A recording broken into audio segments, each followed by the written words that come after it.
You know, I've never been extreme at all, I don't walk on a razor's edge every day, and the danger is not in my friends. But even a homely guy like me had a few cases for which I could have been given a Darwin Prize. I remember in my school years, I sometimes went to art school, but as you can see from the crooked drawing, it wasn't for long. So, one winter day, my friend and I, as usual, went to comprehend the secrets of fine art. Everyone knows that normal guys don't go through the gates. They climb over the fence. I was a normal kid, but not the smartest. Looking at how neatly and clumsily my friend climbs over the fence, I decided to show off, so to speak, and show how to do it correctly, namely, jump off from the very top and land on one knee like a superhero. But now I'm already standing on this fence, I tell him, look how it should be. I take a leap of faith and... I.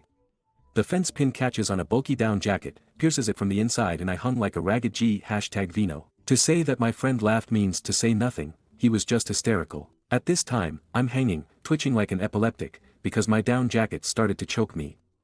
Because it was so bulky, I just couldn't get out of it. I wanted to ask for help, like, hey, hello, I'm actually dying here. But all I could do was groan and convulse with wild laughter. And then I thought, that's it, this is the end, I'm going to die under the laughter of this moron and maybe shit myself. As a result, by some miracle, my friend finally noticed that something was wrong and unbuttoned my down jacket. I'm even afraid to think what would have happened if I had been alone even then.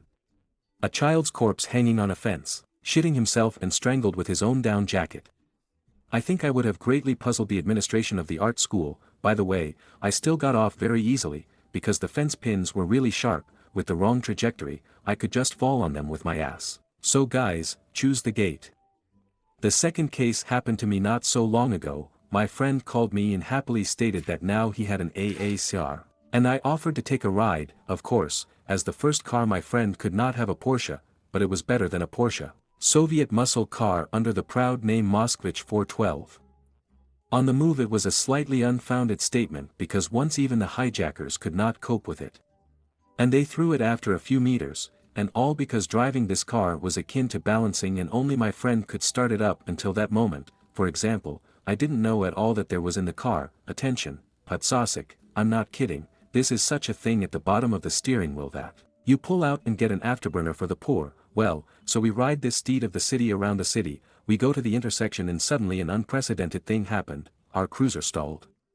I turn my head and see a huge Jeep rushing towards us at breakneck speed and the driver is not looking at the road at all. I'm starting to yell. My friend convulsively trying to get started also starts yelling. It gets warmer in my pants and at the very last moment, just like in the movies, at some wild turns, the car finally starts and we almost became part of the local news. By the way, the driver of the Jeep didn't even slow down a bit, ahem, faggot. Excuse me. Well, that's it.